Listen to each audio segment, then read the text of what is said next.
What's happening? What's happening? What's happening? Shout out to all you beginner investors and traders out there. Y'all already know who it is. If you don't, it's Kavare Valentine. You done pulled up to the block market. This is Hood Money Investing. Right now, I may not seem up to speed.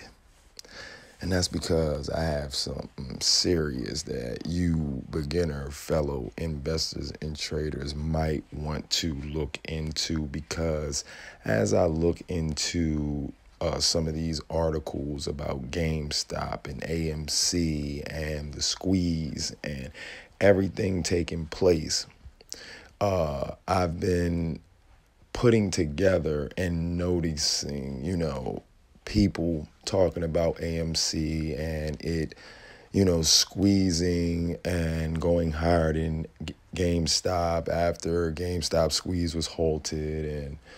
And, I was just thinking, listening to that same, news being regurgitated.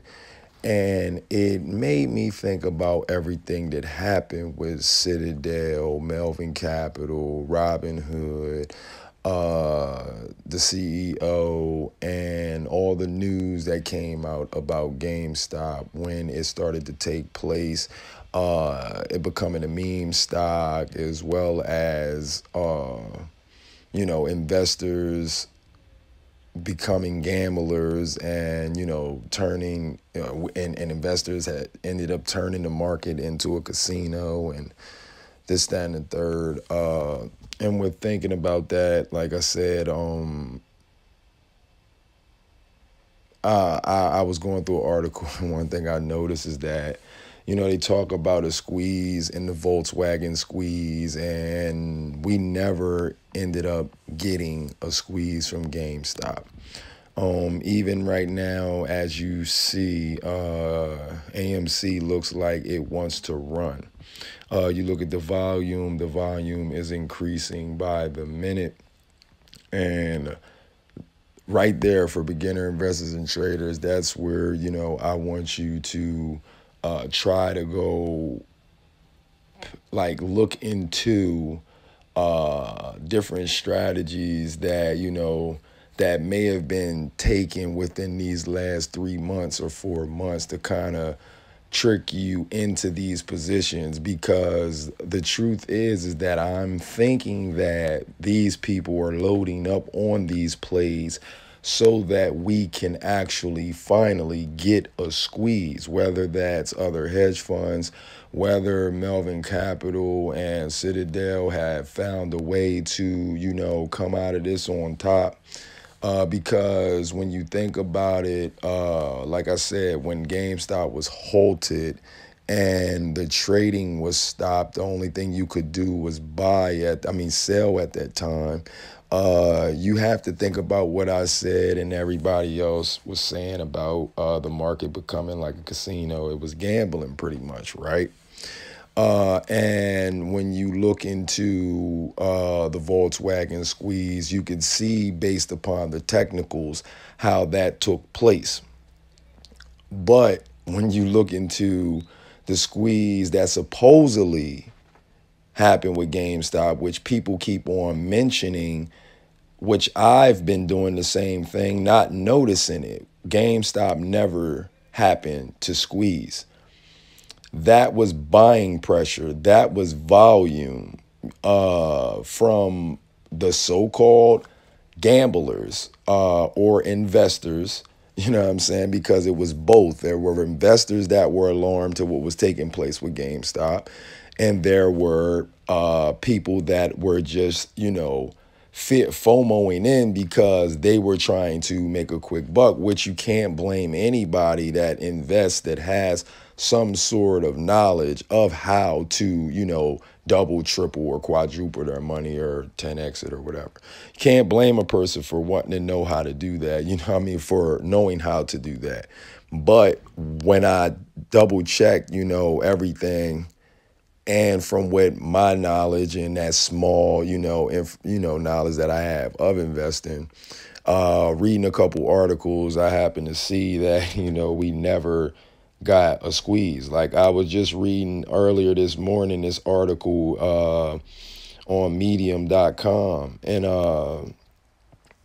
it was called What Really Happened with GameStop. And when it talk about the DTCC, and it talks about the SEC, and it talks about how it was halted, and it talks about the clearinghouses, and you got to remember all that stuff, all these issues that they said they were having. So they knew that these issues were going to take place once GameStop rose over a certain amount. So that means the squeeze never happened. We never witnessed the squeeze. And in my opinion, now that people understand what a squeeze is, if you pay attention to what's happening with the market, it looked like it's being reconfigured so that they can actually make it happen, but be a part of it as well and capitalize off of this opportunity.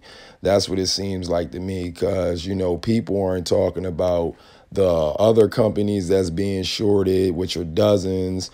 They're talking about how this can cause, a financial collapse. They're not talking about how, how the SEC has swept everything under the rug pretty much, and this is how you have these hedge funds that's been getting away with, the things that they've been doing for so long.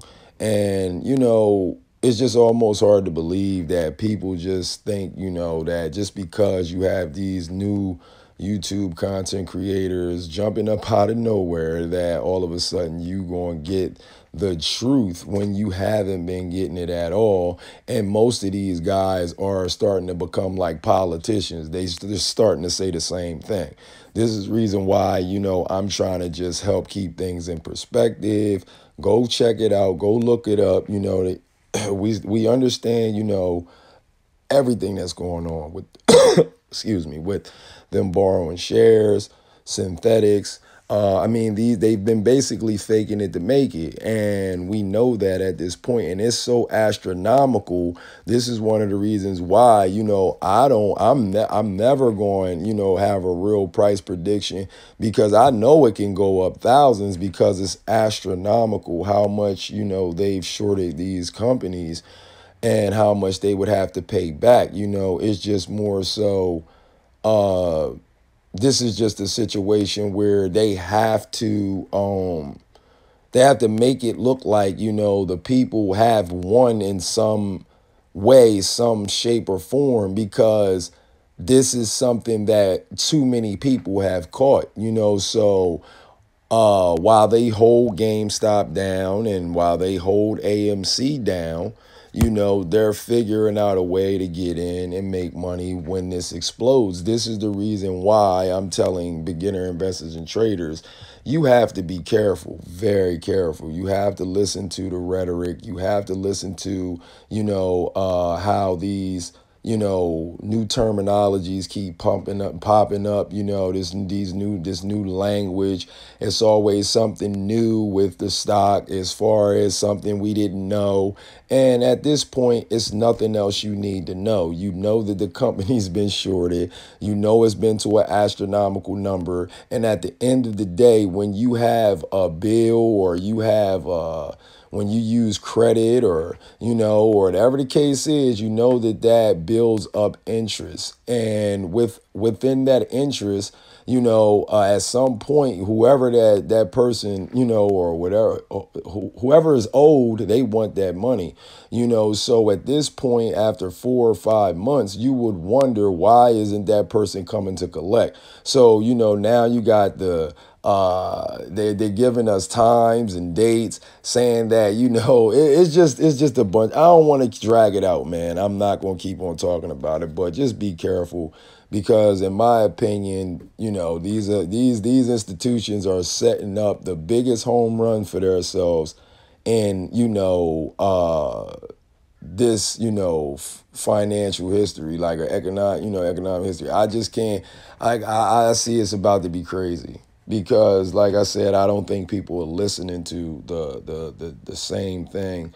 They're just saying it in a different manner, so that's just my opinion. Please, man, go look at what happened to GameStop. Go check out what happened with Citadel, because a lot of you AMC investors and traders, y'all jumped in during the so-called squeeze trying to FOMO in, or some of you investors jumped in because you got tickers and you got alerts and you were alerted to a stock that was moving and you decided to jump in, and you might not have really gone through the ride that, took place with GameStop.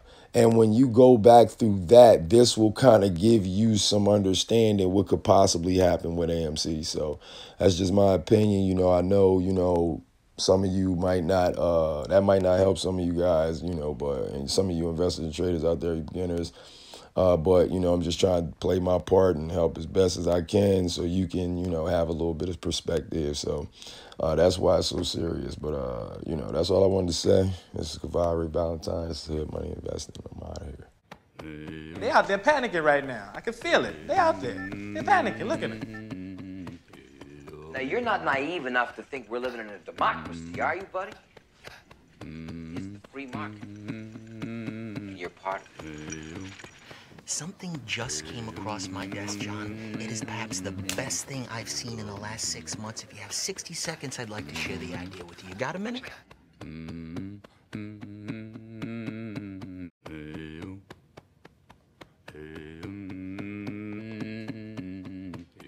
After everything we've done for you. Oh, see, I made Lewis a bet here. Lewis bet me that we couldn't both get rich and put y'all in the poorhouse at the same time. He didn't think we could do it. I won. I lost. $1. Thank you, Lewis. After you. Certainly.